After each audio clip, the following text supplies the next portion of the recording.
우리는 어떻게 먹을 것인가가 어떻게 보면 제일 중요할 수 있어요. 여태까지 우리의 식습관을 돌아보는 시간이 되실 텐데 여기서는 효소에 대한 의미를 조금 이해하실 필요가 있거든요. 효소는 크게 나누면 체외에서 외부에서 섭취, 음식으로 섭취하는 먹을 걸 통해서 섭취하는 효소가 있고요. 체내, 내 몸에 이미 가지고 있는 잠재되어 있는 효소가 있어요. 근데 여기의 특징은 뭐냐면 잠재 요소는 한정적이라는 거. 무한정으로 생성되지 않는다는 거. 태어날 때 엄마의 몸을 통해서 받아서 나오는 거예요.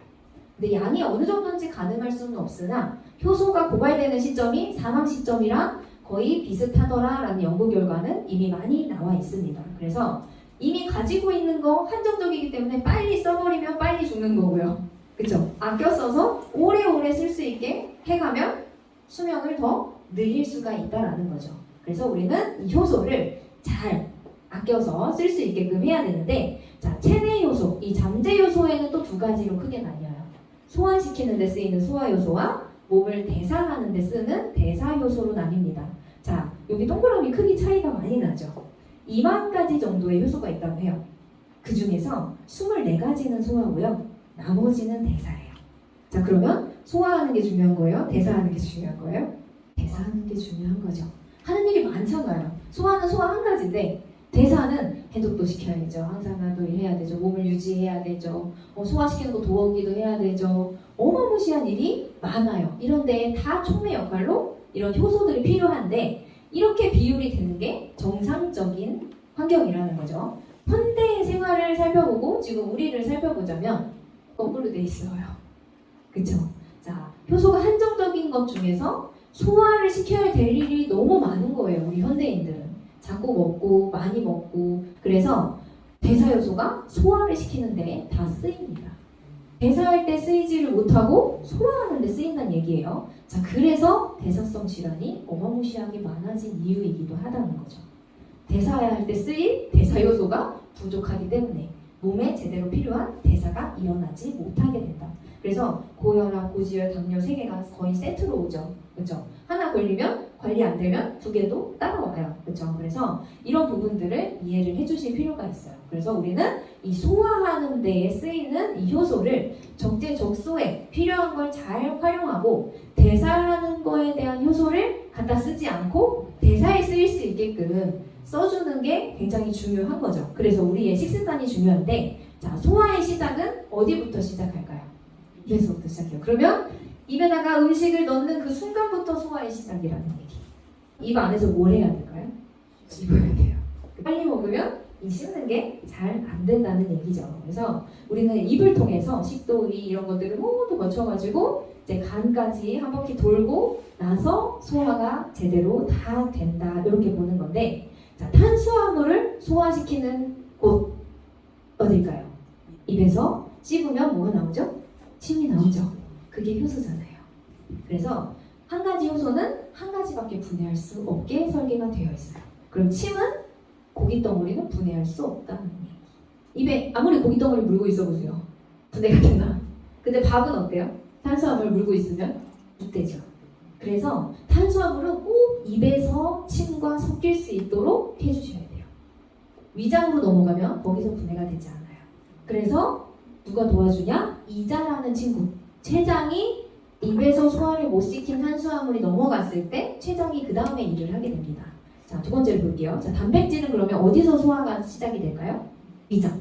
우리 위산이 나온다고 하죠. 위액이 있다고 하죠. 그 위산이 말 그대로 진짜 산성이에요. 그래서 손가락을 넣었다 빼면 손가락이 다 익어버릴 정도로 굉장히 강한 산성을 가지고 있다. 그래서 이 고기 덩어리는 어금니로 우리 이빨 중에 개수 많은 게 뭐예요? 어금니가 아래 위로 합치면 제일 개수가 많죠. 제일 개수가 많은 이유는 잘 으깨서 씹어서 넘기라는 뜻이에요. 그렇죠? 그렇게 넘겨가지고 위에다가 넘겨주면 이미 나와서 소화를 기다리고 있는 위에 위산이 고기 덩어리를 녹이죠. 손가락도 익을 정도로 강력한 산이니까. 자, 그런 상황인데 자, 내가 국물 좋아하고 탕 좋아하고 물 좋아하고 그렇죠? 식사 중간에 물 드시고 식사 앞뒤 위산이 나오는 시간이 보통 1시간 전쯤에 나와요. 그때 물을 많이 드신다라고 하면 그 강한 산성이 액체가 차고 들어오면서 희석이 될 수밖에 없겠죠. 그래서 소화력이 점점 떨어지게 된다. 그래서 단백질을 소화를 잘 시키기 위해서는 그런 국물, 물 종류의 습관을 조금 바꾸실 필요가 있어요. 그것도 소화가 잘 안 되면 또 췌장이 도와주는 역할을 하게 되죠. 자, 그리고 지방. 지방은 간을 통해서 나온 쓸개즙이 효소예요. 지방을 분해하는 효소가 되는 거죠. 그래서 숙면도 중요하고, 그렇죠? 간 건강을 위해서 내가 스트레스 조절도 굉장히 중요하고, 잘 자는 거, 피로를 잘 푸는 거, 이런 모든 것들이 굉장히 중요한 상황이에요. 그래서 소화 하나를 위해서 내 몸 전체, 내 컨디션, 내 생활 패턴을 다 조절을 하셔야 되는 분도 있을 거라고 생각합니다. 그래서 각자의 위치에서 물 안 먹으면서 입에서 잘 씹어주고 침이랑 잘 섞여서 넘겨주면 이 췌장이 무리할 일은 없어요. 근데 내가 빨리 먹고 대충 먹고 물이랑 섞어 먹고 말아 먹고 이런 습관들을 계속해서 가지고 있다면 췌장은 나도 모르게 그 뒷일을 처리하기 위해서 무리를 하고 있었을 가능성이 높다라는 얘기가 되죠. 그래서 이렇게 분해가 한번 되면 1차로 분해가 되는 거고요. 그 후에 소장으로 넘어가서 거기서 나오는 효소에 의해서 마지막으로 또 한 번 분해가 되면 세포가 먹는 세포밥이 되는 거예요. 그래서 우리가 어떻게 먹어야 될지는 이런 효소들을 제대로 잘 써먹고 내 식습관을 되돌아보시는 쪽으로 생각해 보시면 도움이 되실 것 같아요. 그래서 식사 시간은 최소한 20분 이상. 이 정도 되면 이제 뇌에서 그만 먹어 하는 호르몬이 나와요. 20분 정도 잘 씹어주시고 그리고 많이 씹으면 많이 먹었다고 생각해요. 자, 요만큼의 음식을 많이 잘게 씹으면 많이 먹은 거예요. 우리 뇌는. 근데 이만큼의 음식을 대충 씹어가지고 먹으면 이만큼 먹을 때까지 이제 위가 안 차잖아요. 그러면 또 허기지고 배고픈 느낌이 드는 거죠. 그래서 이제부터 우리는 뇌를 속이셔야 돼요. 자, 아까 얼만큼 드시라고 했어요? 내 손 모음만큼만. 반찬, 밥이랑 이렇게 해서 요만큼 먹는데 배부르게 먹어야 되는 거잖아요. 그럼 이제 뇌를 속여야죠. 여러분은 3일 지나면 위가 이렇게 늘어났던 게 지금 이렇게 쪼그라드실 거예요. 그래서 기존에 먹던 거 생각하시고 양을 선택하셔서 드시면 위통이 옵니다. 다시 늘어나려고 할 때 통증이 와요. 그때 멈추시면 돼요. 그래서 식사 시간 최소 20분 그리고 침이랑 섞어서 곤죽이 될 수 있도록 최대한 많이 씹을 수 있으면 씹으시고 제 고객분 중에 김치를 하도 씹으셔가지고 그 김치 그 힘줄? 네, 그것만 남을 때까지 씹고 드신 분도 있었어요. 그분이 5개월 동안 18kg 빠졌어요. 그리고 식사 시 전후 1시간 이내에 물이나 국물, 탕 이런 거는 배제를 좀 해주세요. 근데 우리 식당 가면 뭐부터 줘요? 물부터 줘.